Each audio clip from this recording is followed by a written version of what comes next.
cheap homesteading, and today we're going to be working on an old Honda EM 3500 generator. These were great old generators, but you know the problem with generators are they sit around for so long, no one's using them, and then the next thing you know, they won't start, they're all gummed up. So my wife's cousin said they had a generator and they couldn't get it running, and I said if you just drop it off, we'll take a look at it. I did a quick look at it, and you know what, probably we just need to throw a brand new carburetor on it. There was an option to clean it or to throw a carburetor on it, and really the price of these new carburetors, if you throw a new carburetor on it, the thing will run for years and it'll just run flawlessly. So that's what we're going to do today. We're going to install a new carburetor on an EM 3500. Those were great old generators. It looks a lot like my Kodiak because I think Honda made them for Kodiak. See, the problem with generators, we don't run them enough, and then whenever we need it, and then they don't run because they've gummed up. So it's really important to run your generator. I am super guilty of not doing it. A little while ago, last fall, I got my generator up and running because I left it sit. So it's super important that we do run them, but you know, life happens sometimes. So I'm really trying to get better at putting conditioner in the fuel. So this is the carburetor, and I think it's from Carburetor Direct, and I'll have to check, but I think it is. And if you read this, is they just mixed up and added some letters to Honda, so it kind of sounds like Honda. And designed in Japan, so it's like designed in Japan. Because it was designed in Japan. It's a copy of a Honda carburetor. But you know, these carburetors I have not had an issue with, not one of them. They've worked absolutely flawlessly. So, so let's start installing it. So we're gonna take the air cleaner off first. Oh, kind of needs a new air cleaner. I'll try to track one down. Okay, so we're going to remove all these 8mm bolts that hold the air cleaner together. Now we're going to remove these 10mm bolts that bolt it to the carburetor.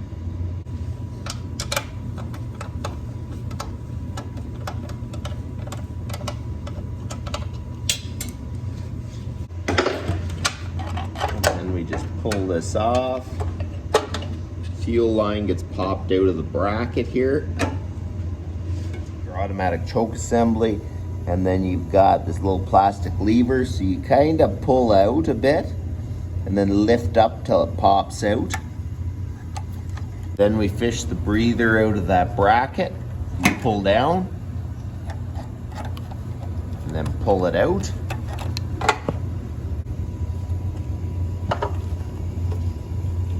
We're gonna pop the shut-off wires off. In here, these little wire clips, they can be annoying to get out. Get a little bit of a pull. There we go. That actually came out real good. Connect this spring. Be very careful not to damage the spring.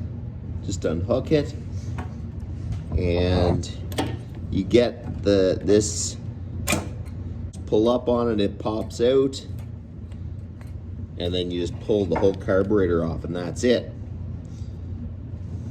Unfortunately, I wish I had a new carburetor gasket, but I don't know why these carb companies sell carburetors, but they don't put a very cheap gasket in with it. Normally I try to look and see, does it come with a gasket, but you know, sometimes you miss that. So it came without a gasket. The gasket that's on it is in really, really good shape, so I'm not really worried about that. That'll work fine. But when you buy your carburetors, try to get the ones that have the gaskets with it. So the new carburetor comes with the carburetor and the fuel line, which is handy. I can just replace it. You get your linkage. The easiest way is to pop it on and get your spring on before you slide the carburetor on. But don't stretch this little spring. We're just going to slide it over the studs. There you go. That's stuck. Okay, there you go.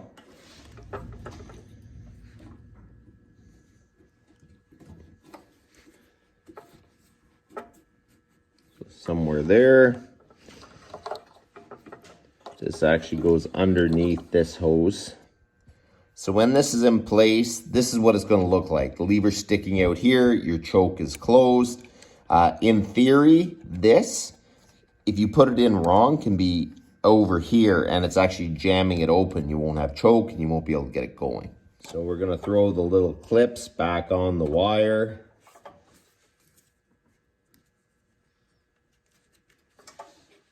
We're going to stick it back up into the cover. It's important to put those in because you don't want them getting caught or anything. So there you go. That's, well, they're not very good. Maybe I'll zip tie that.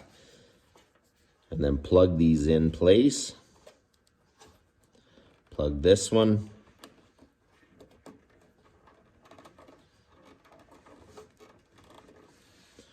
And then plug this one. It's important when you pop your fuel line into here, when this goes up into place, you don't want the hose to be kinked. So you kind of have to shift it around for when it's actually in place.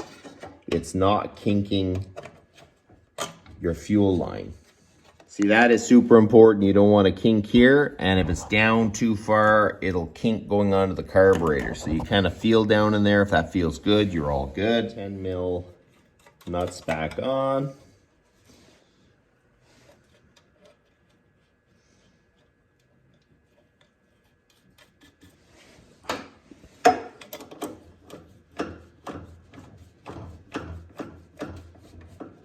And you want to make sure you tighten them evenly.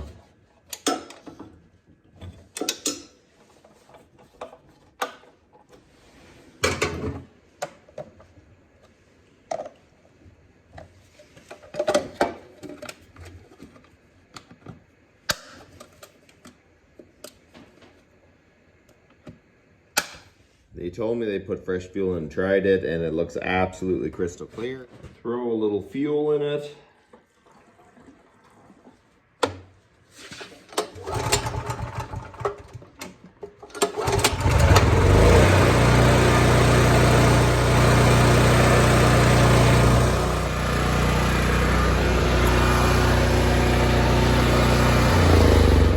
Carburetor on the generator, it's running good. We're going to take it outside. We're going to adjust it just a little bit more to make sure that it is running absolutely perfect. Once we know it's running perfect and kind of where we want it, we're going to verify that the plugs are not putting out more voltage than what they say. So if you have a 110 plug, you got to make sure that it only puts out 110. Because the reason being is you can do a great job installing the carburetor, but then you go and you install it, it's running good, you plug it into your house, and then you kind of fry your electronics or anything else that's electronic that you're plugging into it. So this is probably the most important step of the whole thing when you install a carburetor on a generator, is making sure that it's not overcharging. So let's take it outside.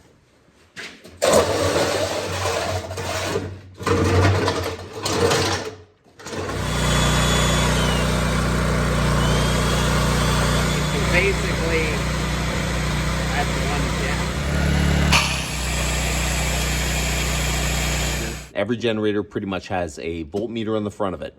So whenever you're running it, try to use two functions. Like I use the drill and the saw. Kind of watch it, make sure that it's within the right range. When you turn things on, when you let power off, just see that it doesn't spike like crazy. And then try to adjust the carb and the throttle level to the level where it's just is the most even as possible. So these voltmeters, I don't 100% trust them. So I'm going to double check with my handheld voltmeter. I forgot to bring it home from work. But I set it with this one. It should be pretty close, but I still like to check to make sure it's dead on with a digital voltmeter. So I'm going to check that before I send it back, but otherwise it is good to go. So you guys have a good one.